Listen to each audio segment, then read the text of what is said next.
Bismillahirrahmanirrahim. Assalamualaikum warahmatullahi wabarakatuh. Selamat sore, salam sejahtera bagi kita sekalian. Shalom, salve, Om Swastiastu, Namo Buddhaya, salam kebajikan. Saudara-saudara sekalian, terima kasih atas kehadiran saudara-saudara pada sidang Kabinet Paripurna ini. Hari Jumat tanggal 21 Maret 2025 kita adakan sidang Kabinet Paripurna sebagai persiapan menghadapi Idul Fitri 1446 Hijriah yang akan datang. Yang saya hormati Wakil Presiden Saudara Gibran Rakabuming Raka, para Menteri Koordinator, para Menteri, para Kepala Badan, Jaksa Agung, Kepala BIN, Kapolri, Panglima TNI, Ketua Dewan Ekonomi Nasional, Gubernur Bank Indonesia yang saya hormati, Ketua OJK, Ketua LPS yang saya hormati, yang kita undang hadir di sini. Tentunya kita sebagai insan yang bertakwa tidak henti-hentinya memanjatkan puji syukur kehadirat Tuhan Maha Kuasa, Tuhan Maha Besar. Bagi umat Islam Allah Subhanahu wa taala, kita masih diberi kesehatan, kekuatan sehingga kita hadir di sidang Kabinet Paripurna ini dalam keadaan sehat walafiat. Saudara-saudara sekalian, sore hari ini kita berkumpul untuk membahas persiapan menghadapi Idul Fitri yang akan datang. Kita akan melihat kondisi nyata yang kita hadapi dalam 10 hari terakhir bulan Ramadan ini. Sidang kabinet kita yang terakhir berada pada bulan Januari yang lalu, dan banyak hal yang sudah kita laksanakan semenjak sidang kabinet paripurna tersebut. Saudara-saudara sekalian, intinya saya ingin ucapkan terima kasih atas kerja keras semua menteri dan semua wakil menteri Kabinet Merah Putih yang saya pimpin ini. Di sana sini tentunya sebagai kabinet baru, relatif baru, 130, 140 hari, 150 hari pertama, tentunya kita pasti memerlukan waktu penyesuaian, tetapi saya merasakan ada kerjasama yang baik dan ada pekerjaan yang cepat, yang sangat intensif dan sungguh-sungguh dari saudara-saudara sekalian. Ini saya rasakan sebagai pimpinan saudara-saudara. Apa yang sudah kita capai tidak mungkin dilaksanakan tanpa kerja keras kita semua, tanpa kerja keras saudara-saudara sekalian. Sebagai tim, kita adalah satu tim. Tidak mungkin ada keberhasilan tanpa kerjasama tim yang baik. Ya, mungkin kita masih prihatin tim nasional sepak bola kita belum berhasil, tapi kita yakin pasti akan lebih baik di saat-saat akan datang. Ini juga ada tim yang baru, ya kan, pelatih baru, tim teknis baru. Jadi saya percaya kita akan mencapai hal yang baik. Ini sepak bola ini adalah sesuatu yang penting karena rakyat kita memang merasakan bahwa sepak bola itu menggambarkan tekad kita, menggambarkan semangat kita. Indonesia tidak boleh dianggap remeh oleh bangsa manapun di dunia. Termasuk terutama di hal-hal seperti olahraga. Saudara-saudara sekalian,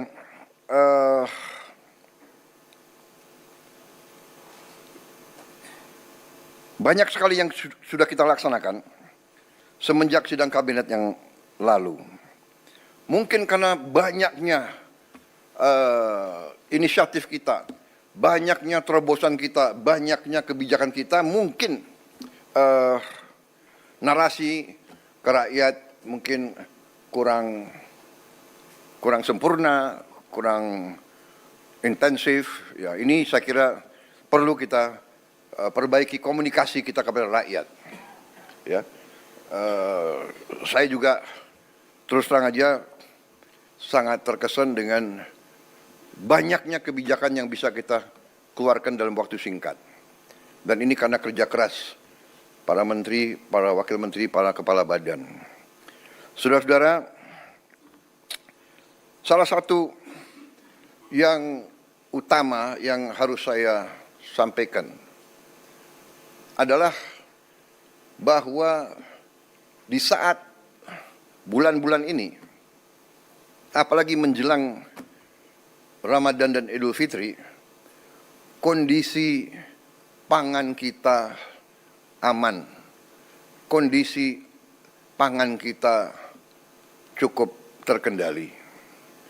Saudara-saudara, ini jangan dianggap hal yang ringan.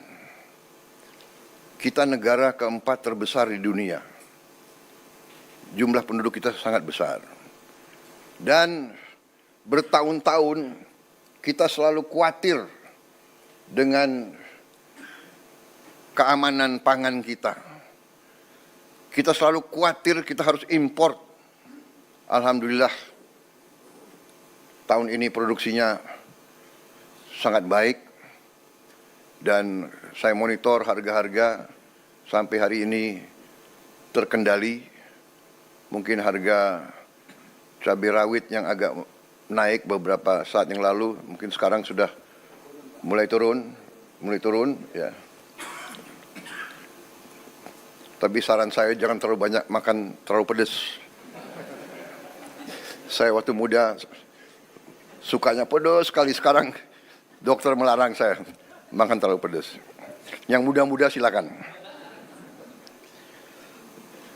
Jadi kita bersyukur ya, dan semua pihak yang bekerja keras ya, saya mau ucapkan terima kasih semua pihak di bidang pangan, pertanian yang mendorong hal ini.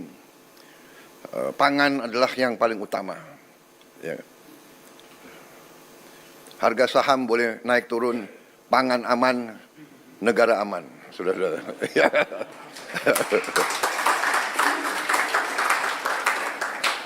Saya lihat yang stres harga saham turun hanya beberapa orang di antara kalian. Marwar, siapa lagi itu? Tranggono, mana Tranggono? Tranggono. Oh, duduk sebelahan itu.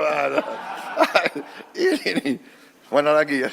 Kalau Budiman enggak, Budiman tenang aja karena enggak punya saham dia.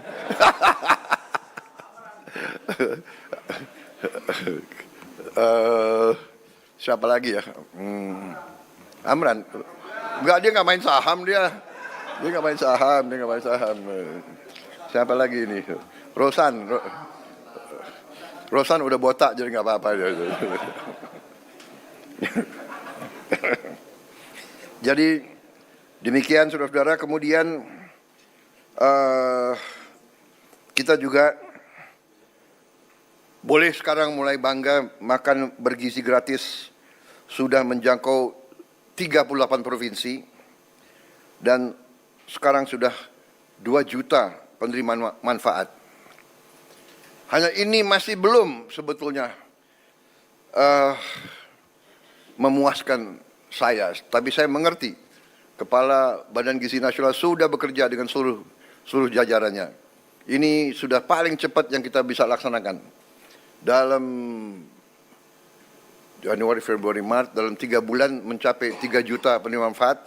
Hanya masalahnya kalau saya datang ke suatu desa atau suatu tempat, orang tua yang nanya, Pak, kami di sini belum terima makan bergizi. Jadi ini sesuatu yang mengusik hati saya. Mereka dengar di desa sebelah sudah, dia dengar di sekolah sebelah sudah, dia belum bisa. Saya sampaikan, Bu, kita berusaha sekeras tenaga, tapi kita tidak mungkin seketika, negara kita sangat besar. Mohon sabar. Tapi saya minta ya, Kepala BGN dengan semua jajaran berpikir inovatif, kreatif. Bagaimana kalau bisa kita percepat?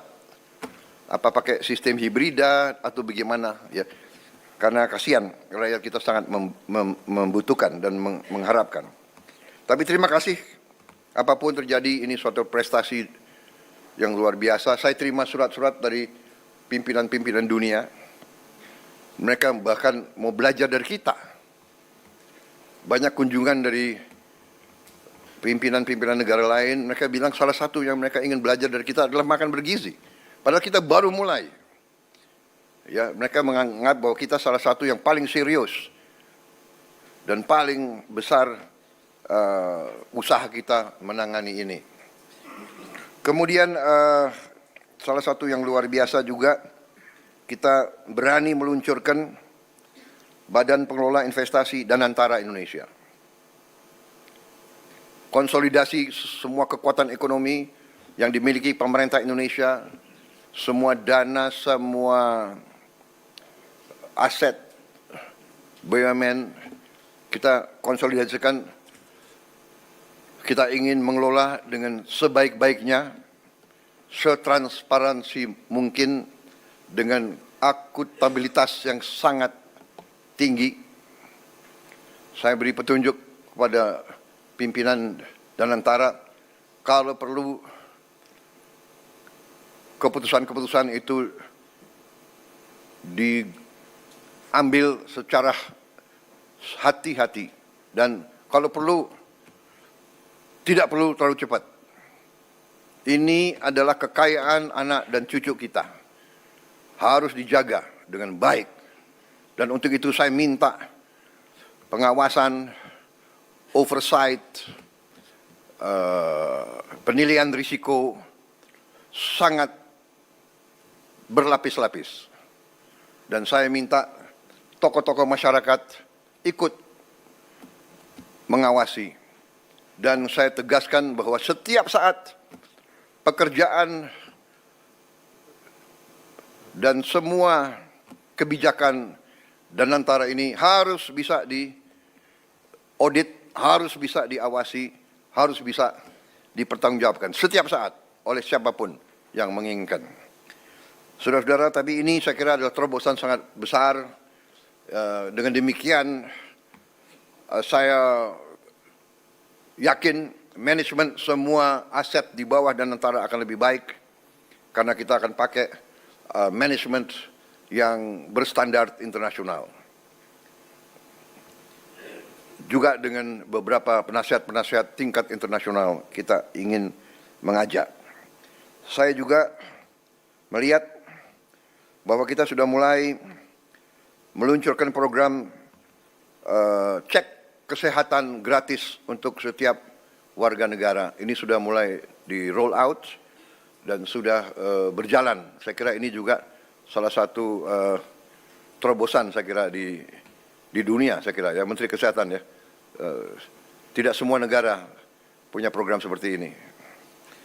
Kemudian kita juga mengeluarkan peraturan pemerintah nomor 8 tahun 2025, yaitu kewajiban menyimpan devisa hasil ekspor, sumber daya alam di dalam negeri. Bagi semua perusahaan yang menerima kredit dari bank pemerintah dan yang menggunakan aset milik negara bersifat HGU atau HTI atau hak pakai, itu adalah aset negara. Dia terima, dia manfaatkan aset negara, dia terima kredit, dia wajib hasil usahanya harus disetor di Republik Indonesia. 100% dan minimal waktu 1 tahun. Ini saya diberi laporan kalau sudah berjalan ini akan menambah devisa kita 100 miliar dolar 1 tahun. Karena ini mulai berlaku 1 Maret, jadi mungkin tahun ini baru sekitar 80 miliar dolar yang akan masuk. Jadi saya ucapkan terima kasih semua pihak yang berhasil sampai Danantara Indonesia diluncurkan. Tadi Danantara cek kesehatan juga sudah berjalan dengan baik, devisa hasil ekspor juga berjalan. Kemudian kita juga sudah putuskan kemarin saya resmikan juga peluncuran bank emas pertama di Republik Indonesia. Kita memiliki cadangan emas ke-6 terbesar di dunia. Ke-6 terbesar di dunia. Tapi kita baru punya bank emas baru tahun ini. Berapa minggu lalu saya resmikan. Jadi juga terima kasih semua pihak yang akhirnya kita sekarang punya bullion bank, bank emas, sehingga rakyat bisa menyimpan emasnya di Indonesia dan tidak di negara lain. Ada negara lain tidak punya satu pun tambang emas, tapi dia punya bank emas, kan itu aneh itu. Kemudian saudara-saudara, kami sudah putuskan juga untuk membangun tahun ini. Kita harap sudah segera akan mulai dibangun 200 sekolah rakyat berasrama untuk SD, SMP, SMA berasrama, dan ini sekolah berasrama ini diperuntukkan untuk kaum yang kurang mampu khususnya. Jadi kita dengan ini kita hendak memutus mata rantai kemiskinan. Anak orang kurang mampu, anak orang miskin tidak boleh miskin. Katakanlah bapaknya sekarang pekerjaannya sangat sederhana, dia umpamanya tukang pemulung, anak dan cucunya tukang pemulung tidak boleh jadi tukang pemulung. Dia harus kita berdayakan. Ini rencana kita dan kita akan bangun tahun ini 200 sekolah berasrama tersebut. Satu sekolah akan terdiri, kita harapkan 1.000 murid. Mungkin tahun-tahun pertama akan belum sampai 1.000, tapi nanti saya berharap ya Menteri Sosial, Menteri Dikdasmen, mungkin berapa, dalam 6 bulan bisa mencapai 1.000 murid masing-masing sekolah. Bisa. Hah?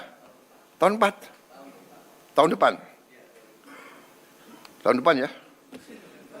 Tanggal berapa? Coba dicatat. Loh, ini harus bertanggung jawab itu, ya. Rakyat minta hasil yang cepat, saudara-saudara. Ya, ini sangat penting dan yang akan segera kita resmikan 53. Yang segera mungkin 3 bulan ini bisa kita resmikan 53 sekolah. Ternyata Kementerian Sosial sudah punya gedung-gedungnya, sudah punya arealnya, jadi tinggal kita renovasi sedikit. Kita ingin segera 53, sisanya yang 147 akan segera menyusul. Kita harap tiap tahun 200, sehingga dalam 5 tahun kita minimal akan punya 1 sekolah berasrama di tiap kabupaten. Dan itu harus di tempat-tempat di mana terdapat kantong-kantong kemiskinan. Kita ingin memutus rantai kemiskinan. Kita ingin menghilangkan kemiskinan dalam waktu secepat-cepatnya. Dan ini saya yakin bisa kita kerjakan.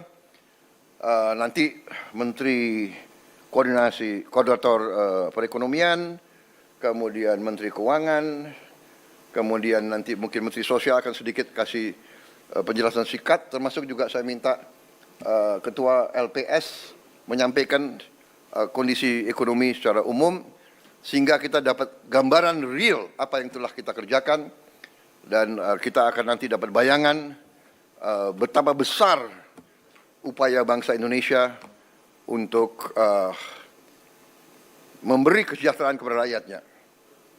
Dan berkali-kali saya katakan, ini bukan hanya prestasi kita, ini adalah kerja keras presiden-presiden sebelum kita, menteri-menteri kabinet sebelum kita. Tidak ada pembangunan bangsa yang bisa dikerjakan dalam 5-10 tahun. Pembangunan bangsa Indonesia ini adalah perjuangan lama. Mulai dari tahun 45 dan seterusnya, ada naik dan turun, ada krisis, ada hambatan, ada gangguan-gangguan negara asing berkali-kali, ya kan? Kita tidak mau nyalahkan siapapun, tapi kita sering diganggu. Kita harus sekarang belajar dari sejarah. Kita harus belajar. Dan sekarang kita semua unsur harus berjiwa besar. Kita atasi perbedaan dengan musyawarah. Kita terima kritik dengan besar hati, tapi kita jangan mau diadu domba. Kita harus bekerja dengan baik untuk rakyat kita. Saudara-saudara, kemudian salah satu juga keputusan besar kita adalah kita dalam waktu dekat akan membentuk 75.000 sampai 80.000 koperasi desa. Ada yang berbentuk berbasis pertanian, ada yang berbasis nelayan, dan ada yang berbasis lain. Tapi intinya adalah kita ingin ekonomi desa, ekonomi rakyat yang paling bawah bergerak dengan cepat, memobilisasi kekuatan yang kita punya untuk menggerakkan seluruh ekonomi, dan ini akan ada suatu dampak yang sangat besar, keyakinan kami. Saudara-saudara, juga kita juga berhasil bekerja sama dengan swasta, sehingga THR bagi pekerja swasta, BUMN dan BUMD bisa diberikan paling lambat 7 hari sebelum Hari Raya Idul Fitri. Tahun ini pemerintah juga menaruh perhatian khusus kepada para pengemudi dan kurir online yang untuk pertama kalinya akan menerima bonus Hari Raya. Ini karena kerjasama juga dengan pengusaha-pengusaha swasta. Saya mendengar mereka akan terima kurang lebih 1 juta tiap pekerja, demikian. Tapi saya menghimbau pengusaha swastanya, kalau bisa ya ditambahlah. Ini menghimbau, ya kan? Kalau menghimbau kan boleh, tidak ada paksaan kan? Tapi kalau presiden menghimbau ya, menghimbau. Ini wartawan ya, terus garis bawahi itu. Karena pengusaha harus tahu, kalau masa yang bagus dia untung, ya dia juga harus memperhatikan para pekerjanya, ya kan? Justru para pekerja ini yang memberi keuntungan bagi dia. Juga THR dan gaji ke-13 bagi 9,4 juta aparatur negara. Ini sudah kita umumkan. Saudara-saudara, juga untuk membantu masyarakat, kita berhasil untuk menurunkan harga tiket pesawat dalam negeri mencapai 13% penurunan. Ini berlaku untuk periode penerbangan 24 Maret 2025 sampai 7 April 2025.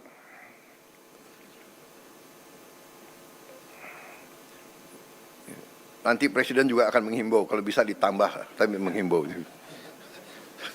Enggak, ini sudah luar biasa. Kemudian penurunan tarif jalan tol sebesar 20% di berbagai ruas jalur mudik selama 2 minggu. Juga diskon 25% penurunan harga untuk tiket kereta api sesuai tanggal yang ditentukan. Juga saya ucapkan terima kasih beberapa kementerian lembaga mengeluarkan kebijakan untuk membantu mengurangi beban masyarakat dengan memberi bantuan mudik gratis hingga juga ada diskon mencapai 50% untuk provider seluler dari Kementerian Komdigi.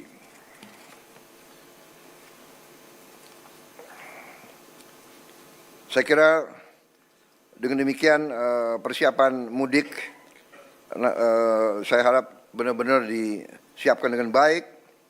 Kemudian alur lalu lintas dijamin harus berjalan lancar melalui jalur darat, kereta api, udara, dan laut. Tentunya Menteri Perhubungan yang akan leading dalam pengendalian dan koordinasi hal ini semua. Menteri Perdagangan memantau terus ketersediaan bahan pangan dan harga bahan pokok.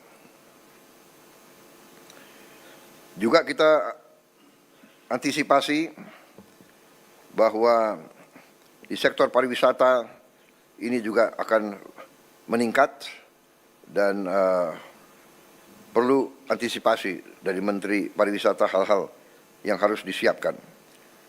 Tentunya segi keamanan Polri, TNI, BIN, Kemenhub, BUMN, dan kementerian lain ikut semuanya membantu untuk memantau keamanan.